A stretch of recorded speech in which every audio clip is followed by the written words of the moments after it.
Imagine spending years being treated like you're invisible, only to rise so high that the very people who doubted you have to stand and applaud. This isn't just a story about ambition, it's about shattering the walls built to keep you small. And it all started with one woman who refused to stay silent. If this journey inspired you even a little, don't keep it to yourself. Hit subscribe to follow more stories that prove where you start doesn't define who you become. Like this video? If you believe everyone deserves a chance, comment below with the biggest challenge you've ever faced and share this story with someone who needs a reminder that their voice matters. Late at night on the 38th floor of Blake & Associates, the glossy white tiles gleamed under the cold, fluorescent lights. It was almost midnight, but Zoe Carter was still there, pushing her mop across the endless stretch of floor. The only sounds were the low hum of the HVAC and the rhythmic slap of her rubber soles on the marble. She had learned long ago that if she moved quietly enough, she could almost disappear. But tonight, she didn't want to vanish. When the vacuum finally powered down with a click, she heard it, voices drifting from the glass-walled conference room. 3 senior attorneys were clustered around a stack of thick binders, their discussion sharp and urgent. "If Clause 14 isn't corrected, the French side can walk away," one muttered. "They won't," another snapped. "But if they do, we're exposed $2 million in liability minimum." Zoe's heartbeat picked up. She knew she shouldn't even be listening. She wasn't an associate. She wasn't even a paralegal. She was a janitor. And still, she couldn't help herself. With a quiet breath, she slipped her hand into the pocket of her gray uniform and pulled out a battered paperback, a French-English law reference. She'd been studying it every night in stolen moments, between shifts, dreaming of the day she'd be more than a girl with a mop. Her eyes flicked over the page. Force majeure, indemnités. The terms felt like little sparks in her mind, bright enough to keep her awake through exhaustion. That's when she felt it, a sudden, heavy silence. She looked up. Ethan Blake was standing in the doorway. Tall, broad-shouldered, perfectly composed in a black, tailored suit, he looked like he'd stepped out of some Forbes feature on the most powerful men in Manhattan. His gaze locked on the book in her hands, and something flickered in those gray eyes. Annoyance, maybe disgust. He stepped closer, slow and deliberate, like he was approaching something beneath him. "You planning on stealing proprietary documents, Miss Carter?" His voice was smooth as glass, but the edge beneath it could cut steel. Zoe's throat went dry. She forced herself to meet his stare. "No, I'm studying. That's all." "Studying?" he repeated, letting the word hang in the air like a bad joke. Then he laughed once, a low sound, with no warmth at all. A janitor reading international law in French, really heat, rushed to her cheeks, but she didn't look away. Ethan turned to the attorneys behind him. "Gentlemen, I think we have a volunteer." He gestured sharply. "Bring that here." Zoe swallowed hard. Every instinct screamed to drop her book, to back out the door, to pretend she'd never heard a word. But she didn't. She stepped into the conference room, her sneakers squeaking on the polished floor. The smell of expensive cologne and printer toner filled her lungs. 7 pairs of eyes tracked her like she was something under a microscope. Ethan flipped open a binder to a dense page of French text and slid it across the table. His smile was cold, triumphant. "If you're so determined to impress us, translate this." A ripple of laughter rose from the men behind him. One of them shook his head, clearly enjoying the spectacle. Zoe's fingers trembled as she picked up the contract. She could feel every mocking stare, every ounce of condescension pressing down on her ribs. But she tightened her jaw, laid her book beside the binder, and began to read aloud. Her voice was quiet but steady. Clause 14. In the event of delayed payment by Party B, Party A reserves the right to reclaim all delivered assets within 90 days. However, she paused, her eyes narrowing on a line of fine print. She looked up. "This translation is incorrect." The room fell silent, as if the oxygen had been sucked out. Ethan's expression flickered. "Excuse me, Zoe," tapped the clause with her finger. Her voice was clear, the words falling into the stunned quiet. The French text specifies that Party A can impose an additional 20% penalty for late payment. That isn't in this version. If you sign as is, you're leaving millions on the table. No one laughed now. One attorney cursed under his breath, and grabbed the binder from her hands, flipping frantically through the pages. She's right, he stammered. How did we? Ethan's jaw clenched. His eyes locked on Zoe, and for a moment the polished CEO facade cracked. Shock, maybe even something close to respect. But then it was gone, replaced by that same cold veneer. He straightened his cuffs like none of it had happened. Thank you for your insight, he said, each word brittle as glass. Now go back to your cleaning. Zoe didn't move. For one heartbeat she stood there, feeling her pulse pound in her ears, the weight of 100 unspoken insults pressing down. Then she picked up her book, turned on her heel, and walked out, head high, even as her eyes burned. Behind her, the conference room was silent. The next morning, the fluorescent lights of the HR office felt even harsher than the ones she'd cleaned under all night.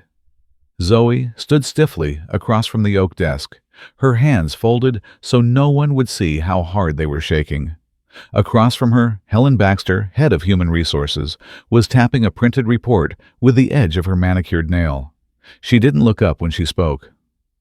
"Miss Carter," she said in a clipped voice, "do you know why you're here?" Zoe swallowed. "Because I translated that contract." Helen's gaze finally lifted flat as a pane of glass. "Because you overstepped your role. You are not authorized to handle legal materials." Her mouth went dry. She'd expected this in some way. She'd felt the tension last night as she walked out, the stunned silence pressing between her shoulder blades. But part of her, foolish as it was, had hoped someone might say, "Thank you."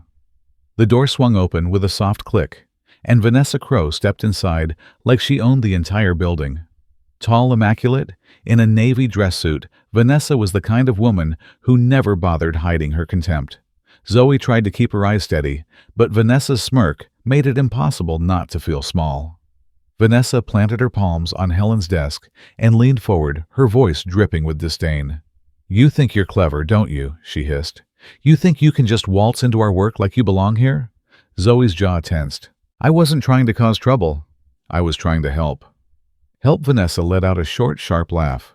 "You're a janitor. You clean the floors. That's it." Helen cleared her throat, her expression carefully neutral. "Given the incident, we're reassigning you to the records basement. Effective immediately." Something inside Zoe went cold. The basement. Everyone knew that was where they sent people they wanted to forget. She gripped the edge of the chair to keep from saying something she'd regret. Vanessa straightened, adjusting the gold pin on her lapel. "And just so we're clear," she said in a tone loud enough for the whole office to hear, "no one is impressed by your little stunt. Everyone here knows exactly what you were trying to do." Zoe frowned. "What does that mean?" Vanessa leaned in closer so only Zoe could hear. Her breath smelled faintly of spearmint and venom. "You think Ethan Blake noticed you because you're smart? Grow up," she whispered. "Everyone's talking. They think you're trying to sleep your way out of that uniform." The words landed like a slap. For a second, Zoe couldn't breathe. Vanessa didn't wait for a reply. She turned on her heel and walked out, heels striking the tile in sharp, satisfied clicks. Helen looked up with an almost pitying expression. "Miss Carter," she murmured, "you're dismissed." Zoe didn't remember the walk back to her cart. She didn't remember taking the service elevator down to the sub-basement where the air smelled of mildew and old paper. All she could hear was that voice repeating in her skull. "Everyone's talking. They think you're nothing." When she finally reached the rows of metal shelving, she rested her forehead against the cool steel and let out a slow, shaky breath. She wouldn't cry. She'd promised herself that much. No matter what they said about her, she wouldn't let them see her break. Hours later, she climbed the cracked steps to her apartment in Queens. The familiar smell of stale coffee and cheap detergent hit her as soon as she pushed the door open. Her mom, Ruth Carter, was propped up on the second-hand couch, wrapped in a crocheted blanket. Her skin looked even paler than usual. Zoe Ruth's voice was soft and raspy. "You're home late." Zoe dropped her bag by the door and tried to smile. It didn't reach her eyes. "Just a long day," she said quietly. Ruth's gaze drifted over the faded uniform, the exhaustion etched into her daughter's face. Her hand trembled as she reached out. "Are you okay, baby?" For a moment, Zoe thought about telling her everything. The humiliation, the rumors, The way Vanessa's words had carved something raw inside her. But she didn't. She stepped forward, sank to her knees by the couch, and took her mother's hand in both of hers. "I'm okay," she whispered, squeezing gently. "I promise. I'm not giving up." Her mom's eyes brimmed with tears. "You never do," she murmured. Zoe laid her head on Ruth's knee, feeling the last of her adrenaline fade into something steadier, something that felt like resolve. Let them talk. Let them point and whisper. Tomorrow she would step into that basement and do her job. But she wouldn't stay there. Not forever. Ethan Blake hadn't meant to think about her again. After he'd dismissed her last night, after he'd watched her walk out of that conference room, shoulders straight, even as her eyes glistened, he'd expected her to fade from his thoughts. Just another complication handled. Another distraction removed. But at 2 a.m, he was still in his office. The skyline of Manhattan glowed beyond the glass walls, cold and brilliant, and the binder Zoe had touched lay open on his desk. He read the lines she'd translated over and over, unable to deny what was written there. She'd been right, dead right. If she hadn't spoken up, if she'd just kept her head down, his firm would have signed away millions. He leaned back in his chair and pressed the heel of his hand to his eyes. It had been years, maybe decades, since anything had made him feel this exposed. In another life, he'd been a skinny boy in worn-out jeans, stacking boxes in a grocery store in Fort Worth, Texas. Back then, he'd told anyone who would listen that one day he'd be a lawyer. Most days, they'd laughed. Some days, they'd just looked at him, the way he'd looked at Zoe Carter last night. Like he was nothing. Ethan straightened, jaw tightening. He wouldn't become the kind of man he'd sworn to despise. The next morning, the elevators opened on the basement level with a dull chime. Zoe glanced up from her stack of file boxes. When she saw him immaculate suit, that same inscrutable expression, her hands froze on the dusty cardboard. He stepped into the aisle between shelves of yellowed folders and stopped a few feet away. The smell of mildew clung to the air between them. "Miss Carter?" He began, his voice low. "I've reviewed the translation you provided." Zoe waited. She wouldn't make it easy for him. Ethan studied her face, searching for a trace of fear or regret. He found none. "You were correct," he said simply. "No one else caught the error." She didn't reply. He exhaled every word, tasting like something he hadn't said in too long. "I'm offering you a temporary position as a research assistant," he continued, each syllable measured. "You'll work upstairs in a proper office. You'll have access to our contract library." Her eyes flickered shock, then something harder. "And the pay?" she asked. Ethan hesitated, just for a breath. "No pay," he said. "It's an unpaid opportunity, a chance to prove myself." She finished, her voice flat. Silence stretched between them. Zoe felt her pulse thumping in her throat. A part of her wanted to scream, wanted to hurl every insult Vanessa Crowe had spat back at him. Another part, the smaller, more dangerous part, wanted to say yes. But she knew what that would mean. She looked him dead in the eye. "I appreciate the offer," she said, steady as steel. "But I don't work for free." Ethan's brows drew together just a fraction. "You think you're in a position to negotiate?" "No," she said calmly. "But I'm in a position to keep my dignity." He blinked like she'd struck him. Zoe picked up the next box and set it on the cart with a dull thump. Dust rose in a thin cloud between them. "I've spent my whole life being told my worth is less than everyone else's," she said quietly. "I'm not going to volunteer to prove it." Ethan's jaw clenched. "You have no idea what an opportunity like this could do for you." She held his gaze. "Then find someone desperate enough to take it." The basement felt too silent, like the air itself was holding its breath. Ethan shifted, searching her face for any sign she was bluffing. But she wasn't. He knew it. Slowly, he stepped back. "If you change your mind," he said, voice low, "my office is on the 38th floor." "I won't," she replied. And she meant it. He turned and walked out, his polished shoes echoing down the concrete hall. Zoe waited until the elevator doors closed behind him before she let her hands shake. Her chest felt tight, her throat raw, but she had never felt more certain of who she was. Upstairs, Ethan returned to his office. He stood at the window, Manhattan sprawled out in silver and steel. She was the first person who'd ever looked him in the eye and refused something he offered. Not because she couldn't use it. because she wouldn't take it on his terms. Some part of him, the part he'd buried beneath years of boardroom deals and million-dollar settlements, felt something he didn't have a name for: admiration, maybe even respect. He picked up the binder she'd corrected and ran his thumb over the margin notes. Then, against every instinct that told him to forget her, Ethan Blake felt a single, unavoidable thought rise in his mind. She's not going to stay in that basement. And neither of them would ever be the same again. The basement smelled of stale air and old ink. Zoe Carter had started to think she'd get used to it, but every morning it scraped at her nerves like sandpaper. She hauled another crate of records onto the metal shelf, sweat prickling under her uniform collar. Each box felt heavier than the last, as if the building itself was trying to grind her into submission. She wouldn't let it. That afternoon, she pulled a tattered file from the bottom of a dusty stack. The folder was stamped "Urgent," in thick red ink, the date only 3 days old. She flipped it open, scanning the first page. Emma Price, single mother, notice of foreclosure and eviction. Zoe frowned. The file included a final notice giving Emma and her 6-year-old son less than 10 days to vacate their apartment. The legal justification was a missed payment 1 month overdue after her ex-husband vanished and stopped sending support. A sharp knot twisted in Zoe's chest. She knew exactly what it felt like to be one late check away from disaster. She kept reading her fingers, tightening around the paper. The landlord had hiked the rent by nearly 40% without the proper written notice. That alone was grounds to challenge the eviction. But no one had flagged it. No one had bothered to care. Her pulse picked up. Zoe set the file on the desk she shared with the broken copy machine and pulled out a fresh legal pad. She started jotting notes, relevant statutes, possible defenses, case precedents she'd memorized from nights studying by her mother's hospital bed. She was so focused she didn't hear the click of heels behind her until it was too late. "Look at this, Vanessa Crowe," drawled her voice echoing between the shelves. "The janitor thinks she's a lawyer." Zoe didn't turn. She kept her pen moving. Vanessa stepped closer, her perfume sweet and suffocating.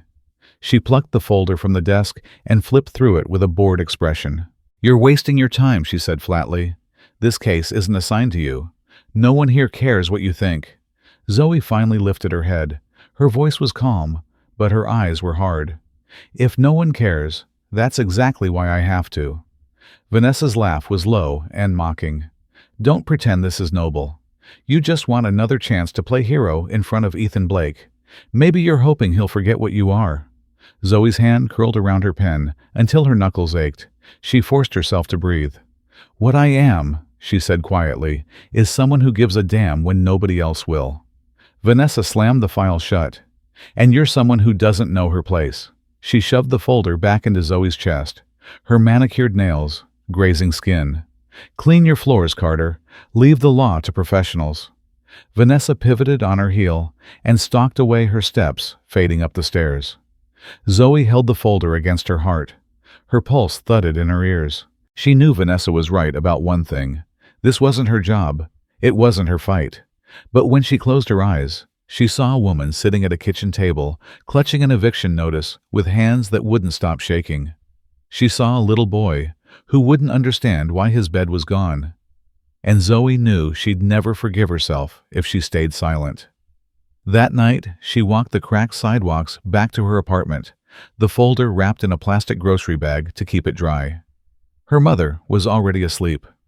Zoe sank into the kitchen chair, turned on the one working lamp, and opened the file again.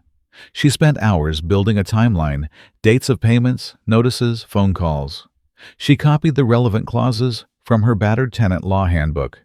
She drafted a letter arguing the eviction was invalid. When she finally looked up, dawn was bleeding into the sky over Queens. She'd have to be back at the office in less than an hour. She didn't care. She shoved the papers into a clean folder, clipped her name to the front, and whispered to herself, "This is worth it." Later that morning, she approached the clerk's desk outside the legal department. The receptionist barely looked up. "I need this added to the price file," Zoe said, her voice steady. The woman blinked at her. "You're housekeeping, right?" Zoe met her stare without flinching. Not today. When she turned, Vanessa was standing across the hallway watching with narrowed eyes. Zoe didn't hesitate. She held her head high and walked past her without a word. Inside, her heart pounded with something fierce and unbreakable. She wasn't going to be invisible anymore. The courthouse in Lower Manhattan smelled like old wood and cheap coffee. Fluorescent lights buzzed overhead as Zoe Carter sat beside Emma Price on the hard bench outside courtroom 4B. Emma's hands shook so badly she couldn't hold her paperwork. Zoe reached over and covered them with her own, steady and warm. "Mrs. Price," she said, her voice low but certain, "you are not going in there alone." Emma's eyes filled with tears. "I don't know if I can do this. You can," Zoe promised. "You have every right to stand up for yourself." The bailiff pushed the door open and a clerk called Emma's name. The words echoed down the hall like a warning. Zoe stood first, gripping the folder she'd stayed up all night preparing. She helped Emma to her feet, then squared her shoulders as they stepped inside. The courtroom was already crowded, rows of attorneys in crisp suits, paralegals, typing notes, the landlord's lawyer smirking behind his polished table. At the far end of the room, Ethan Blake sat in the back row. He hadn't announced he'd be there. He didn't have to. His gaze locked on Zoe the moment she entered. She didn't look away. The judge, a tired-looking woman in rimless glasses, cleared her throat. "Case 4827, Horizon Management versus Price." Emma swallowed hard and glanced at Zoe. Zoe squeezed her hand once, then took the seat behind the defense table, quiet, unnoticed by most. The landlord's attorney launched into a rapid-fire summary of alleged non-payment, waving copies of invoices and eviction notices. Emma's shoulders curled in on themselves with every sentence. When it was finally her turn, Emma's voice barely carried. "Your Honor, I don't agree with the rent increase." The judge peered over her glasses. "Do you have supporting documentation?" Emma's mouth opened. Nothing came out. Zoe's heart thumped. She slipped a folded document across the table and tapped it twice. Emma looked down, saw the cover page, Zoe's notes in bold black ink, and her breathing slowed. She picked it up with shaking hands. The notice was sent only by text message. Emma said, her voice firmer now. "No certified letter. New York state law requires 60 days written notice for any increase over 5%. A ripple moved through the courtroom. The landlord's lawyer's smile wavered. Ethan shifted forward in his seat, watching Zoe's every move. The judge nodded slowly. "Do you have evidence of the communication?" Emma turned again. Zoe slid another document to the edge of the table, printouts of text messages with timestamps and screenshots. Emma handed them over. The judge read in silence. "I see," she said finally. She looked up, her expression unreadable. "Counsel for the plaintiff, do you have any rebuttal?" The landlord's attorney stammered, flipping through his folders. "Your Honor, this wasn't properly filed. It's relevant," the judge cut in crisply. "And it's admissible." Emma let out a breath that sounded almost like a sob. Zoe sat very still, her hands folded in her lap, heart hammering in her chest. She knew she wasn't supposed to be there. She wasn't a lawyer. She wasn't even an intern. But in that moment, none of it mattered, because Emma Price had finally been heard. The judge turned over the papers one last time. "This court finds the eviction notice invalid due to insufficient notice and procedural errors," she declared. "Case dismissed. The tenant may remain in her residence." The silence that followed was absolute. Then Emma clapped her hands over her mouth. Her shoulders shook. She turned and hugged Zoe so hard it knocked the air from her lungs. "Thank you," she whispered, voice breaking. "God bless you, sweetheart." Zoe closed her eyes for a moment, feeling everything all at once, relief, pride, and something she hadn't dared to name hope. When she opened them, her gaze drifted across the courtroom. Ethan was still there. He hadn't applauded or spoken, but his eyes were fixed on her so intense it felt like a touch. She held his stare, neither of them moving. For the first time since she'd stepped into that building, she saw no condescension in his face. No challenge, only something quiet and electric, something she almost couldn't believe. Respect. Zoe rose, still clutching the file to her chest. She didn't need a title to know her worth. And as she walked past Ethan toward the exit, she didn't look away. Neither did he. The storage room was silent, except for the ticking of the old clock bolted to the cinder block wall. Zoe Carter had stayed long after everyone else had gone home filing records no one cared about. Her fingertips were stained with ink, her back aching from hours of lifting boxes. But she felt lighter than she had in months. Emma Price was sleeping in her apartment tonight, not on the street. That was worth every late hour, every cruel whisper. Zoe was sealing another cardboard box when she heard footsteps in the hall. Heavy, deliberate. She knew who it was before she looked up. Ethan Blake stepped through the doorway still in his crisp charcoal suit. But something in his face looked different, less composed, less armored. They stood there in the low fluorescent light, saying nothing for a long moment. Finally, he spoke, voice low. "Why?" She blinked. "Why what? Why did you risk all this?" His gaze swept the cluttered room. "Your job, your reputation. For someone you didn't even know." Zoe drew in a slow breath. She didn't look away. "Because justice doesn't care what title you have," she said quietly. "It doesn't pick the person in the nicest suit." Ethan's throat shifted as he swallowed. He walked farther in until he stood right in front of her. For a second, she thought he might say something she couldn't handle, something too close. Instead, he reached into his leather portfolio and pulled out a single document. He held it out to her steady. She stared at it without moving. "What is that?" she asked. "A contract," he said. "For a paid position." Her heart kicked hard against her ribs. Research assistant Ethan continued, his voice even but softer than she'd ever heard it. "Official, with salary. Benefits? Your own desk." Zoe didn't take it. She looked at him instead, trying to read what was behind his steady gray eyes. "Why are you doing this?" she asked. He hesitated just a moment, but it was enough. "Because you've proven you're more capable than most people in this building," he said. "And because—" He stopped, as if the words tasted unfamiliar. "Because you remind me what this job is supposed to be." Zoe felt her throat close. She forced herself to look down at the contract. Black ink on crisp white paper, proof she wasn't invisible. Her hands were shaking when she reached for it. She held it tight, almost afraid it would disappear. When she finally spoke, her voice was ragged. "I'll take it," she whispered. Ethan let out a breath he hadn't realized he'd been holding. But Zoe said, lifting her chin, "I want to be clear about something." He waited. "This isn't pity," she said firmly. "I won't accept it, if that's all it is." His jaw flexed. "It isn't." "Good," she said. "Because I don't need to be rescued." "I know," Ethan said quietly. The truth hung there between them, sharper than any argument. For the first time, she saw him without the armor of title and money. Just a man who had once needed a chance, same as her. Her grip on the contract tightened. "This doesn't mean I trust you," she said. "I wouldn't expect you to," he replied. "But it does mean I'm going to prove you right." A faint smile ghosted across his mouth. "I'm counting on it." They stood in the silence again, the fluorescent light humming above them, the air filled with something that felt like possibility. Zoe looked around the basement, at the rows of boxes, the flickering overhead bulb, the cart she'd pushed for too many nights. And she knew deep down she was done living down here. She folded the contract neatly and tucked it against her heart. When she finally looked Ethan in the eye, she didn't flinch. "You can keep your sympathy," she said softly. "I'll take the job." And for the first time, Ethan Blake didn't feel like the one in control. He felt like he was the one being given something precious. Without another word, Zoe walked past him into the hall. Her footsteps were steady, her shoulders squared. He watched her go, feeling the quiet, undeniable certainty settle into his chest. She was going to change everything. It took less than a week for the rumors to spread like wildfire.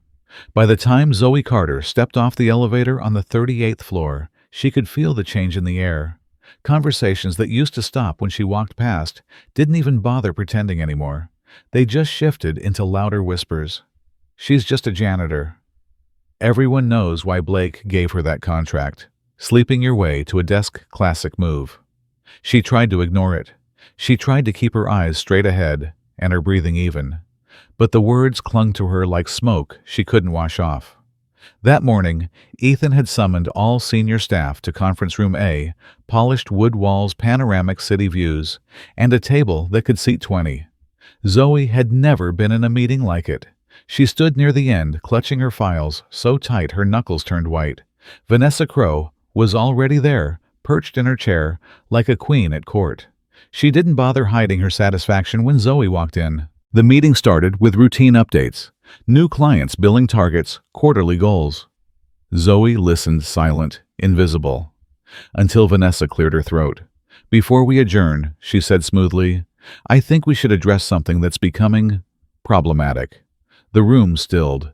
Ethan's gaze flicked to her wary. Vanessa smiled, a razor-thin curve of her lips.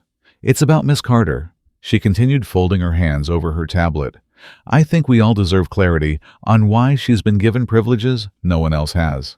Zoe felt every eye swivel to her. The heat crawled up her neck, but she forced her chin to stay level. Vanessa leaned back in her chair. "Some of us worked years to earn a seat at this table. And now we're expected to believe a janitor is suddenly qualified to prepare legal research and advise clients." Ethan's voice was low, "Vanessa." But she wasn't finished. Or maybe Vanessa set her tone soft and poisonous. "It's simpler. Maybe she's just a convenient distraction." A cold hush fell over the room. Zoe's heart slammed against her ribs. She wanted to scream. She wanted to run. But instead, she reached into her bag and pulled out the thick blue folder she'd carried up here. Her voice didn't shake. "This," she said, laying it flat on the polished table, "is the file on Emma Price." No one spoke. Zoe looked at each face one by one. "I prepared every motion in that folder," she continued, her voice ringing clear. "I drafted the arguments. I compiled the evidence. I sat next to her in court because no one else would." Her throat tightened, but she didn't look away. "And if any of you still think I'm here because I'm someone's project," she tapped the folder once hard, then read this, line by line, "and try to tell me again I don't deserve to be here." Silence. Vanessa's mouth twisted, but she didn't reply. Across the table, Ethan rose slowly from his chair. He didn't look at Vanessa. He looked only at Zoe. His voice was low, but there was no mistaking the steel in it. "Let me be perfectly clear," he said, turning to face the entire board. "Miss Carter earned her place here through her work that, I might add, saved this firm from public embarrassment and legal liability."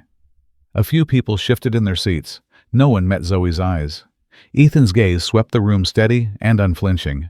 "And if I hear anyone in this firm spread another word questioning her integrity," he said, his tone lethal, "they will be answering directly to me." Vanessa's jaw clenched. Someone at the far end cleared their throat. Zoe felt her lungs finally loosen, as if she'd been holding her breath for days. She picked up the folder and hugged it to her chest, every nerve buzzing. She wasn't naive. She knew this wasn't over, that some people in this room would never accept her. But she also knew something else. She wasn't alone anymore. Ethan nodded once, a silent acknowledgement between them. Then he turned back to the table, his expression cold as stone. "This meeting," he said, "is adjourned." As the others filed out, Zoe stayed where she was, her heart still hammering. She didn't care how many rumors they spread. She had proof, real, undeniable proof of who she was. And from this moment forward, she would never let them make her feel small again. The next morning, the firm was buzzing in a way Zoe had never heard before. Voices carried down the marble hallways, urgent, incredulous, just a little afraid. By the time she stepped off the elevator, a crowd was already gathering outside the main conference room. She clutched her folder to her chest, heart drumming so loud she could barely hear her own breath. Inside, Ethan Blake stood at the head of the table, sleeves rolled up, every eye fixed on him. His presence was calm, but unshakable, like he'd already decided exactly what was about to happen. He waited until the chatter died. "Before we begin," he said, voice measured, "there's an announcement I need to make." Vanessa Crowe shifted in her chair, arms crossed tight over her chest. Ethan rested his palms on the polished wood. "This firm has built its reputation on recruiting from the most elite schools, hiring only those with the right background." He paused, scanning the faces one by one. "That ends today." A ripple of disbelief swept the room. Zoe's breath caught. Ethan continued, his tone steady. We are launching the Blake and Associates Provisional Counsel Program. It will create a path for candidates who demonstrate exceptional skill, regardless of whether they hold a fancy diploma." Murmurs erupted. One senior partner shook his head. Another lawyer whispered furiously to her colleague. Ethan didn't flinch, and the first person invited to this program, he said, his voice rising just enough to slice through the noise, is Zoe Carter. A stunned hush fell over the table. Vanessa's face went white. Ethan turned to where Zoe stood, frozen, in the doorway. He held up a small, black ID badge, sleek, embossed with the firm's seal and her name in silver letters. "Miss Carter," he said clearly, "you've proven that talent is not measured by a title. You've earned this." Zoe felt her throat tighten, but she forced herself to walk forward. Step by step, she crossed the room, past the doubters, past the people who'd called her nothing, and stopped in front of him. When Ethan placed the badge in her hand, it felt heavier than she expected, like the weight of everything she'd survived to get here. She closed her fingers around it, fighting the sting in her eyes. "Thank you," she whispered. He inclined his head. "You don't owe me thanks. You did this yourself." Zoe drew in a steadying breath and turned to face the room. Vanessa wouldn't look at her. The rest of the board sat in stunned, uneasy silence. She held the badge up for everyone to see, her voice clear and sure. "I won't waste this chance," she said, "and I won't let any of you pretend I didn't earn it." The room stayed quiet, but she didn't need their approval. For the first time, she knew she'd rewritten the rules, and she was never going back to the basement again. The week after Ethan's announcement, Zoe Carter's world changed in ways she hadn't dared to imagine. She had an ID badge, now her name engraved in silver, the firm's seal embossed across the top, and an office small but bright on the 26th floor. Every time she walked past the glass walls of the Associates' bullpen, she felt eyes on her, some curious, some resentful, but she held her head high. She spent her days buried in case files, learning faster than she ever thought possible. She worked late every night, determined to prove she was more than a gamble Ethan Blake had taken. Still, no matter how many hours she poured into her new role, she couldn't shake the questions that kept her up long after midnight. Why had he chosen her? What did he expect in return? And what did it mean that every time he looked at her, she felt that strange pull in her chest, part challenge, part something she couldn't name? That Friday evening, the office was dark except for a single lamp in Zoe's corner. She was reviewing a lease dispute when she heard the soft click of the glass door behind her. Her heart jumped. She didn't have to turn to know who it was. Ethan's reflection appeared in the window. He looked tired in a way she'd never seen before, like he'd been carrying a weight too long. He spoke first, his voice low and rough at the edges. "You're still here." She didn't look up from her notes. "There's a lot to learn." "I know." He took a slow step closer. The air seemed to shift tighter somehow, as if the whole room was listening. "Zoe," he said carefully, "you've done more in the past 2 weeks than some associates do in a year." She finally turned her pen, still in her hand. "So this is a performance review?" He smiled faintly. "No, this is something else." Her pulse hammered in her throat. Ethan's eyes locked on hers. "You asked me once why I was doing this?" Zoe didn't speak. He exhaled, looking past her at nothing. "When I started here, I thought I'd stay the kid who believed the law could change people's lives. Somewhere along the way, I forgot that." She swallowed, her voice tight. "And now you remind me of the man I used to be," he said quietly, "the one who still fought for something that mattered." Zoe felt the words hit something raw in her chest. She dropped her gaze to the desk. "I don't know how much of that I can believe," she whispered. A long silence stretched between them. When he spoke again, his voice was softer but stronger than she'd ever heard it. "Don't believe my words." Slowly, she lifted her eyes. Then, what she asked. Ethan stepped closer, close enough she could see the faint lines around his eyes. "Watch how I act," he said. "Judge me by that." Her breath caught. It would have been easier if he'd made a promise, if he'd tried to say the perfect thing. But he didn't. He was just a man standing in front of her, asking for something she hadn't given anyone in a long time the chance to prove himself. For a moment, neither of them moved. The glow of the desk lamp turned the glass walls into mirrors, reflecting two people who had started on opposite sides of everything. Finally, Zoe set her pen down, her hand trembling just a little. "All right," she said softly. "Then I'll watch." Ethan's eyes didn't leave hers. "That's all I'm asking." She didn't know if she could trust him. She didn't even know if she should. But as he turned to leave, her heart did something she didn't expect. It steadied just for a second. Maybe some things were worth risking again. And for the first time, she wondered if neither of them would ever be the same. 2 years later, Zoe Carter didn't recognize the reflection staring back at her from the mirrored elevator doors. Gone was the gray janitor's uniform. Gone were the hollow eyes that flinched at every whispered judgment. Today she wore a fitted navy suit, the kind that had once belonged only to people who thought she wasn't worth noticing. Her hair was pulled back. Her ID badge gleamed silver against her lapel, and every step she took echoed with a quiet certainty.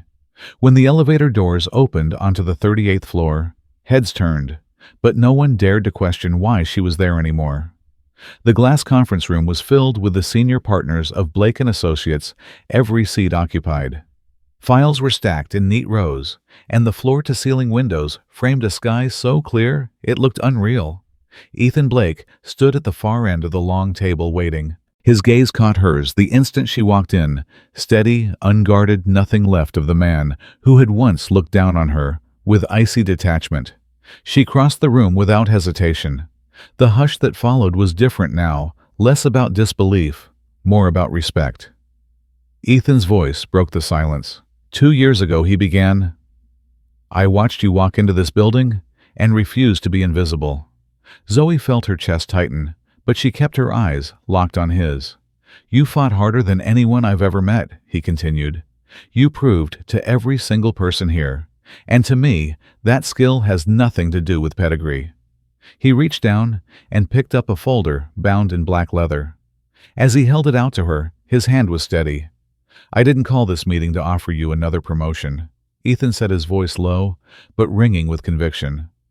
"I called it because I want to make something clear to everyone in this room." Zoe felt her pulse drum in her ears. He opened the folder and turned it so she could read the title stamped in silver: Partnership Agreement. Zoe Carter.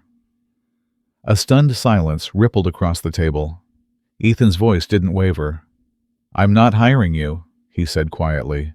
"I'm asking you to join me as an equal." Her breath caught. For a heartbeat, she couldn't move. She remembered every night she'd spent in the basement filing documents no one cared about, every rumor, every doubt, every moment she'd wondered if she was foolish to keep fighting. Her throat felt tight as she took the folder. The leather was smooth under her fingers, solid and undeniable. She looked up at him, her voice soft but unwavering. "Is this real?" she asked. He nodded once. "You earned this," Ethan said. "Not because I gave you a chance, but because you took it and proved you deserved it." The hush deepened as Zoe drew in a slow, steady breath. Then she smiled. It wasn't the cautious, guarded smile she used to wear. It was bright and fearless. "If we're doing this," she said, her voice lifting clear over the table, "then we start over, as equals." Ethan's expression shifted, something fierce and almost proud. "That's exactly what I want," he said. He extended his hand across the table. For a long moment, she simply looked at it. Years ago, she would have been afraid to take it. She would have wondered if she belonged here at all. Not today. Zoe reached out and clasped his hand in hers, firm and sure. And in that single handshake, she felt everything change. They weren't the CEO and the janitor anymore. They were two people who had started at the bottom, who had fought every step to stand in this room side by side. Two people who had refused to be defined by where they came from. The partners around them rose in slow, quiet acknowledgement. Zoe felt something hot in her chest, pride, relief, hope, all tangled into one. For the first time, she allowed herself to believe that maybe this was how it was always meant to end. Not with a victory handed down from above, but with a promise that no one's worth could ever be measured by the name on a diploma or the uniform they wore. And as the sunlight poured across the polished table, Zoe Carter and Ethan Blake stood together, no longer adversaries, no longer strangers, just equals. Two people who had found their way from the basement to the summit, and finally to something that looked a lot like respect, and maybe something even more. Sometimes, the most powerful lesson is that your worth isn't decided by the uniform you wear, the school you couldn't afford, or the titles you don't have. Zoe's story shows us that resilience, getting up when the world calls you unworthy, can open doors no resume ever could. In life, there will always be voices telling you to stay in your place, to be grateful for scraps, to keep your head down. But you have a choice. You can accept that story, or you can write your own. Standing up for yourself isn't arrogance. Demanding respect isn't entitlement. It's the first step toward becoming the person you were meant to be. Whether you're in a corporate boardroom or working a night shift, no one notices your voice matters. So when you feel small, remember this: you are allowed to take up space. You are allowed to want more. If this story resonated with you, drop a comment sharing a time you refuse to give up on yourself. Subscribe to this channel for more stories that remind us all that courage can come from the unlikeliest places, and sometimes it's the quietest fighter who changes everything.